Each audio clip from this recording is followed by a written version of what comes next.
How many of you have heard of a mountain beauty pageant? Well, actually, there is such a thing, and this mountain you can see here is voted many years ago as one of the most beautiful mountains on Earth. And it's easy to see why. It's absolutely stunning. And when you're actually there, it's even more breathtaking. This photo was taken on the eve of the summit climb, the final 600-meter steep ice climb to the summit. Fortunately, this photo was taken with my back to it because I looked understandably terrified. My name is Sumrah. I specialize in dragging myself and heavy objects to high and cold places. This is a photo of me trying to climb a mountain in the Peruvian Andes. Here I was trying to get down that same mountain. And finally, a photo with me with a bunch of friends from West Papua wearing very little clothing.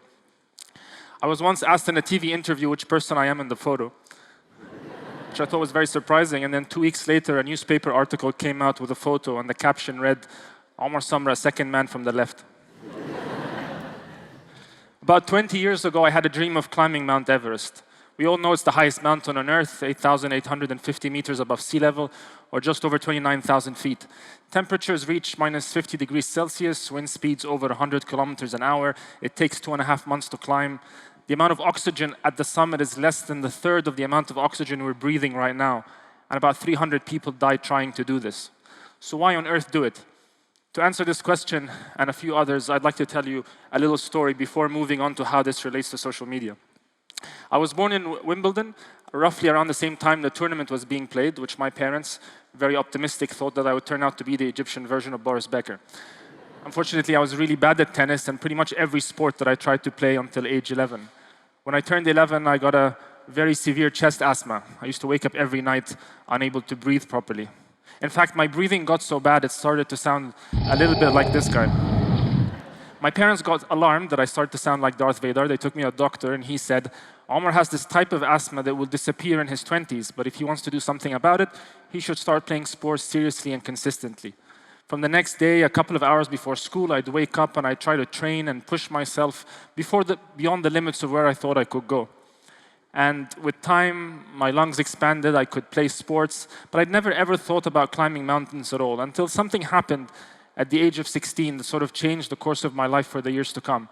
And that is that I had the opportunity of going to Switzerland and climbing a very small mountain. I was taken back by the beauty of the mountains and the sense of peace and calm that I found when I was there. But something else, the sense of challenge. So when you climb a mountain, you don't necessarily challenge the mountain or you don't challenge the elements because they're far stronger than you. You challenge your own weakness of the body, your own weakness of the mind to achieve that goal. And that is something that intrigued me and wanted me to come back to climb more and more mountains. I think with the simplicity of a 16-year-old, I decided if I could climb this little mountain in Switzerland, maybe I could climb the highest mountain on Earth. And after a lot of research, I realized that it was much harder than I thought. But rather than forgetting about it, I said, why not break down the one big goal into smaller, more achievable parts? And I began a 12-year-long journey climbing progressively harder mountains around the world until Everest was a logical goal. I think I could probably spend hours talking about the mountaineering expedition on Everest, but in the interest of time and the focus of this session, I'm just going to tell you one little story. It's about 7 weeks into this 65-day perilous climb that I found myself trying to get to Camp 3, which is the last stage before you start going for the actual summit. There was a man from another team that started 45 minutes before us. When we got to the bottom of a very steep face that we were about to climb, we found his body on the ground. And when we got closer, we realized that he'd passed away. Now, we all know the statistics. We know that 4% of people that go to Everest not necessarily come back. But seeing it with your own eyes was extremely difficult, and I was scared. In fact, I was terrified, and I thought about turning back. And I realized that when you're put in a very difficult situation like this, you question why it is you're doing the thing that you're doing. And if you don't believe in why you're doing it, you're never going to go through with it. Fortunately for me, this was very clear. I wanted to prove to myself that that same asthmatic kid could stand on the top of the world where there was very little oxygen. But I also felt the responsibility towards my country. I was the first person from Egypt trying to attempt this thing, and I didn't want to back down. And a few days later, I finally took the final steps to reach the summit of Everest. And let me tell you, after 2.5 months on the mountain, standing on the top of the world, seeing the curvature of the earth is a feeling that I will never forget. And we also had the chance to take a few photos. So when we're coming down from the mountain, I felt very ecstatic of achieving this goal, but I was very surprised to realize that I actually felt a little bit sad. And that's because I felt this sense of void brought about by the fact that now I didn't have this big goal that I had for 12 years that used to motivate me, gave me a reason to wake up every morning. And I realized that I knew I had to have a bigger goal. I need to have something else to strive for. And so I decided to climb something known as the 7 Summits, which is the highest mountain on every continent. I began this in 2008 and completed it in 2013. And before going into how this relates to social media, I'd just like to share with you a short video. On the 17th of May 2007, Omar Sumrah became the first Egyptian and youngest Arab to summit the Earth's highest mountain. Wanted to prove to myself that that same 11-year-old asthmatic kid could stand on top of the world where it had very little oxygen.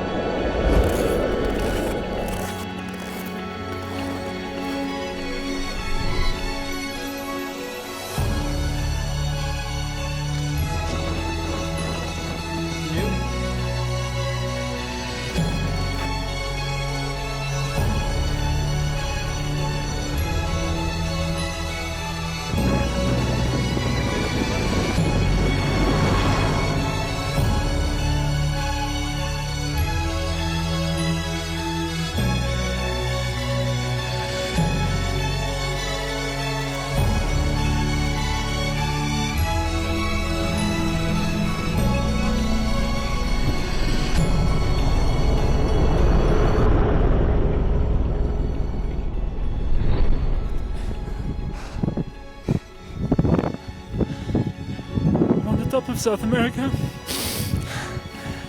It's been an epic, epic day.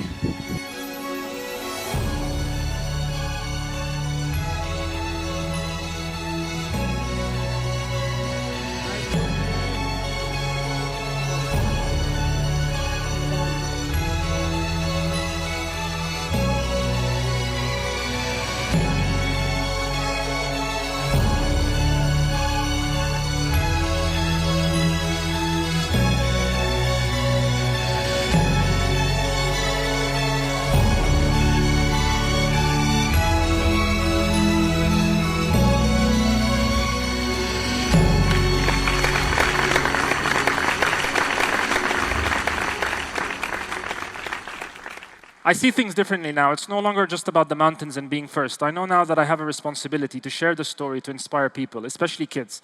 I want to tell them that the limits that exist only exist in their own minds, and if with hard work and perseverance, they can achieve anything that they set their minds to.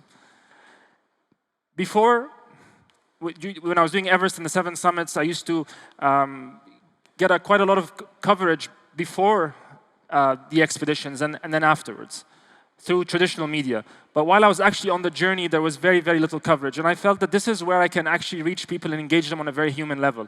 Because you see, there's great exposure, but it wasn't quite cutting it. And I knew if I wanted to inspire people, I had to do something more.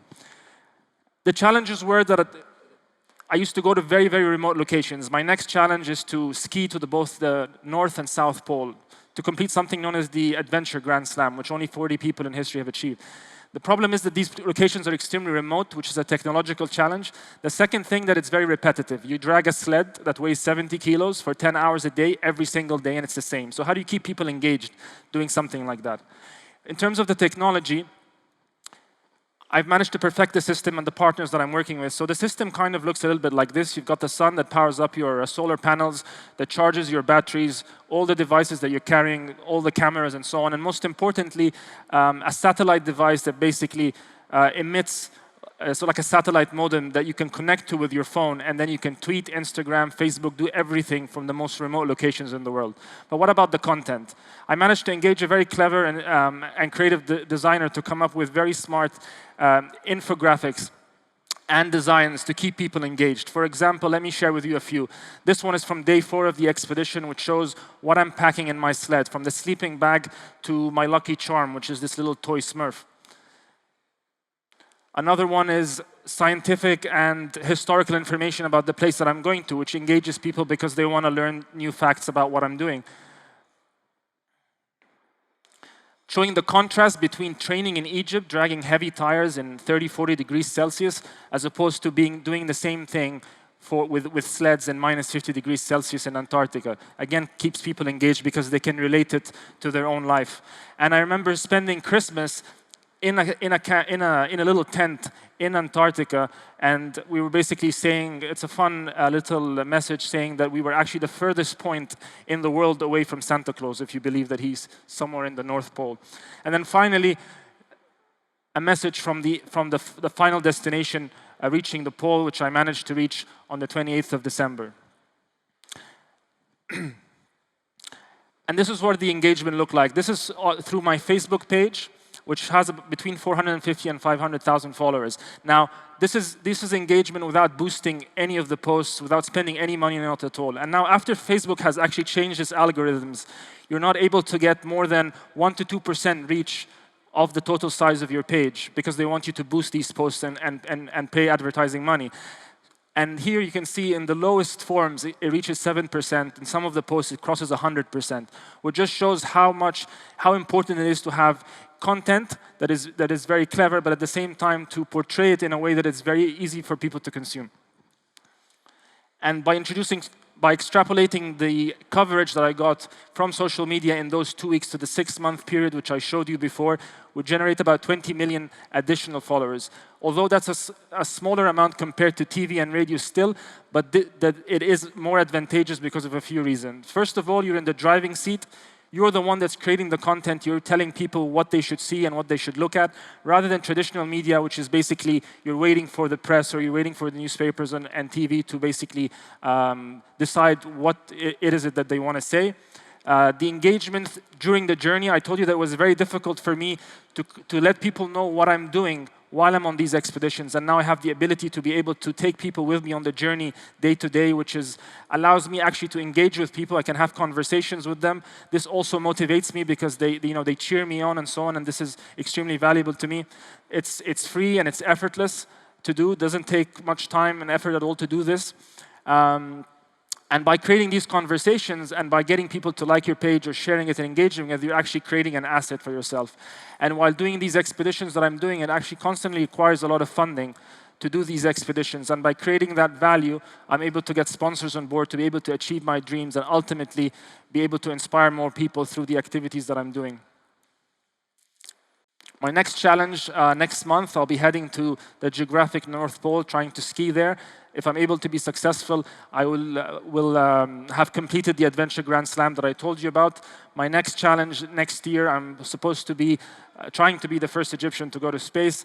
If I'm able to achieve these set of challenges, I would be the first human on Earth to have completed those sets of challenges. It's extremely important for me to learn from all the mistakes and all the learning lessons that I've had on all the other expeditions and really perfect the technology and perfect the way that I can reach people in some of those very demanding places. As I stand here before you with lots and lots of challenges ahead of me, and I'm sure lots of people in the audience have lots and lots of challenges themselves, I'm reminded actually by the words of T.S. Eliot, one of my favorite authors. Only those who will risk going too far can possibly find out how far one can go. Thank you very much.